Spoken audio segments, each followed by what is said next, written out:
네, 글로벌 증시 주요 이슈 확인해보는 시간입니다. 보도국 조연 기자와 함께하도록 하죠. 안녕하세요. 안녕하세요. 네, 주말 사이에 어떤 이슈들이 있었습니까? 네, 지난 주말 글로벌 증시 뉴욕과 유럽 모두 큰 상승 랠리를 보였습니다.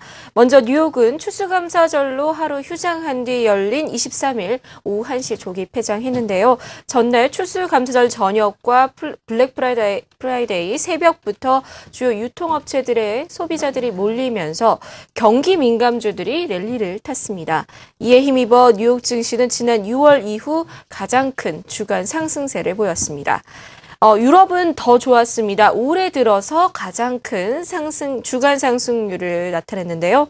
전날 발표된 중국의 제조업 지표 개선세를 시작으로 독일의 기업들의 경기 신뢰도가 좋은 성적을 나타내면서 호재를 더했습니다. 이번 주 시작되는 미국의 재정절벽 논의도 기대감이 더해지고 있습니다. 전체적으로 악재는 특별히 눈에 띄지는 않았습니다. 지난 주말 주요 이슈들 호재와 악재로 나눠 살펴보겠습니다. 먼저 호재성 제로입니다. 올 연말 미소비 심리를 가늠할 수 있는 추수감사절 연휴 판매 실적이 선전한 것으로 나타났습니다. 이번 주 미 재정절벽 논의가 재개됩니다. 부자 증세와 오바마 케어라 불리는 건강보험 개혁법 시행을 앞두고 팽팽한 힘싸움이 예고됩니다. 독일 기업들의 경기 신뢰도가 7개월 만에 상승 반전했습니다. 다음은 악재성 요인입니다. 그리스 구제금융 1차 지급분을 두고 유로존 재무장관들이 특별회담을 다시 엽니다. 유로존과 국제통화기금 간의 이견이 여전한 가운데 또다시 결렬될 경우 디폴트 우려가 고조될 전망입니다. 유럽연합의 향후 7년간 예산을 정하기 위한 정상회의가 성과 없이 끝났습니다. 그리스의 유럽연합 예산안까지 유로존 재정위기 해결을 위한 리더십이 없다는 지적이 다시 불거지고 있습니다. 네, 미국에서 중요한 쇼핑 시즌이 시작됐습니다. 추수감사절 그리고 블랙 프라이데이 어떤 실적을 나타냈는지 한번 확인해 볼까요? 네, 추수감사절 연휴 기간에 미 소매업체들의 정확한 판매 실적은 이번 주 26일 또는 27일 나올 예정입니다. 아직까지는 분위기를 파악하는 정도인데요. 시작이 나쁘지 않습니다. 전과는 조금 다른 특이한 점을 두 가지 정도 찾아볼 수 있는데요. 먼저 추수감사절 당일의 매출이 크게 늘었습니다. 신용카드 결제 회사인 체이스 페이먼테크에 따르면 추수감사절 매장 매출이 지난해보다 71% 급증했다고 밝혔습니다. 하지만 추수감사절 다음 날인 블랙 프라이데이의 매출은 지난해보다 7% 줄어들었는데요. 이는 월마트, 타깃, 베스트바이 등 대형마트들이 고객 선점을 위해서 조기 개장 전략을 펼치며 쇼핑 열기에 불을 붙였기 때문입니다. 이제는 쇼핑 시즌 개막일을 블랙 프라이데이가 아닌 추수감사절 당일을 블랙 설스데이로 칭해야 하지 않느냐라는 얘기도 나오고 있다고 합니다. 또 하나 급증한 것은 온라인 쇼핑입니다. 이미 예상됐던 바이기는 하지만 온라인상의 특별 세일이 크게 늘면서 올해 온라인 매출이 더 많이 늘어났습니다. IBM에 따르면 미 500개 최대 온라인 판매점 실적은 추수감사절과 블랙 프라이데이에 각각 17.4%, 20.7% 늘어난 것으로 밝혀졌고요. 이베이의 경우 특히 그러니까 스마트폰과 태블릿 PC 등 모바일 매출이 지난해보다 153%나 급폭증했다고 합니다. 온라인 업체들이 아직 기다리는 것이 남아 있습니다. 바로 사이버 먼데이인데요.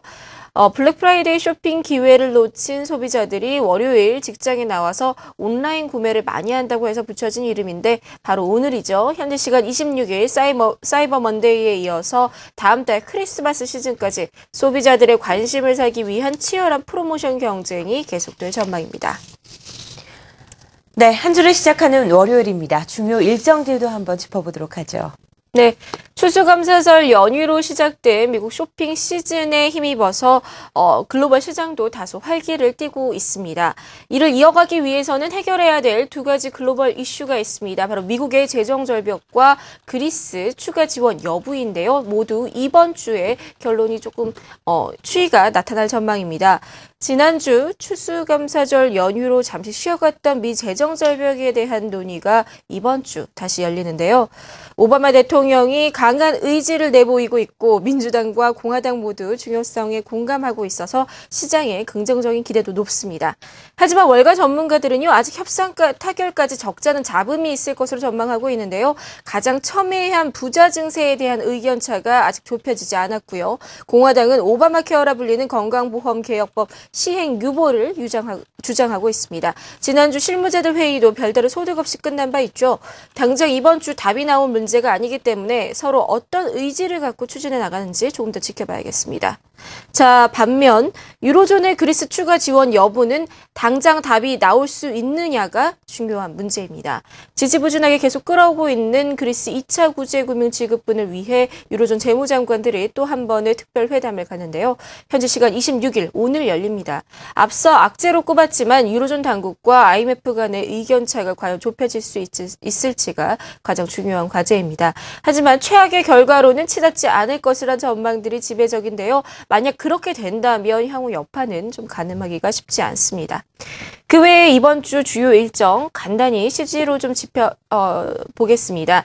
오늘 중국의 3분기 기업 기대지수가 발표되고요. 이번 주 미국에서는 소비와 주택에 관련된 지수들이 많이 나옵니다.